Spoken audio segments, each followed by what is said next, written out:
En fait, cette affaire résulte d'un engagement politique du président Macky Sall. Un engagement politique, ça veut dire un procès politique. Et la seule question qui se posait, c'était de savoir si oui ou non, la justice sénégalaise était capable de faire un procès équitable.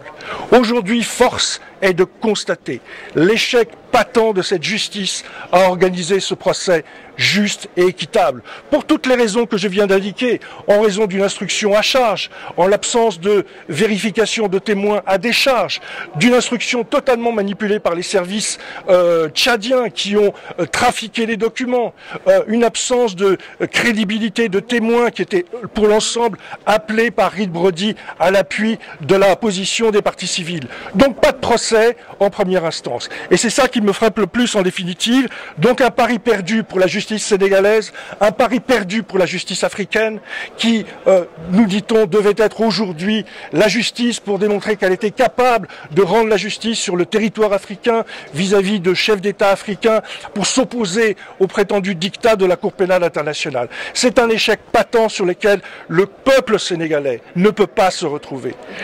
Aujourd'hui, nous le savons, parce que nous les entendons, nous les rencontrons chaque jour, que le peuple sénégalais ne se retrouve pas dans la gouvernance judiciaire qui a été imposée par l'exécutif sénégalais et dans lequel le ministre de la Justice, Sidiki Kaba, et avant Madame Touré, se sont conduits de façon absolument indigne pour montrer que le peuple sénégalais pouvait trouver dans ses gouvernants des gens capables d'organiser un procès équitable sur le territoire sénégalais. Je rappelle ici les problèmes de faux en écriture qui avaient été évoqués à l'encontre de Madame Touré. Je rappelle ici les décisions au terme duquel le ministre de la Justice, Sidiki Kaba, ce grand homme des droits de l'homme, qui en fait est devenu un arrogant politique et qui aujourd'hui a accepté le diktat du président tchadien qui consiste simplement à dire nous refusons de collaborer avec la justice africaine, avec la justice tchadienne. Ça veut dire qu'à partir du moment où on a touché du doigt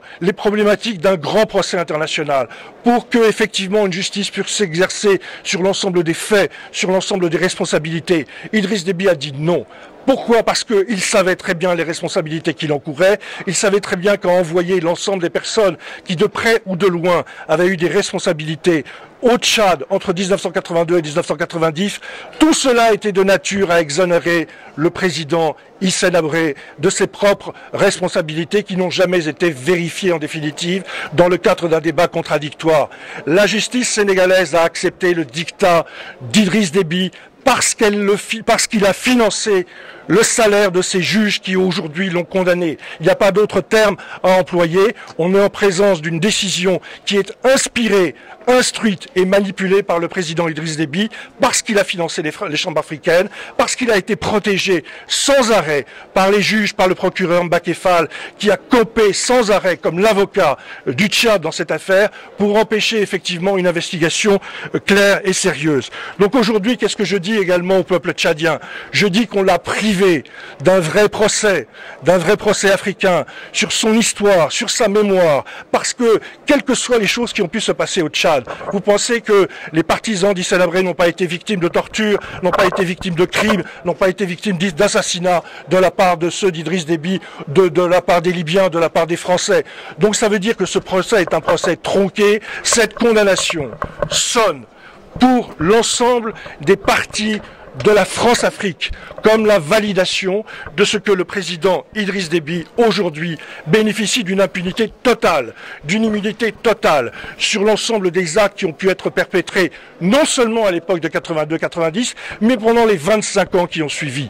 Aujourd'hui, le président Idriss Déby bénéficie par les actions qu'il entreprend dans la lutte contre le terrorisme d'un blanc-seing, d'une décision d'impunité de cette juridiction qu'il a financée pour empêcher tout véritable procès africain dans cette affaire. C'est donc un échec total de cette prétendue justice africaine, tout cela pour une seule raison, parce qu'elle a été manipulée par les réseaux France-africains.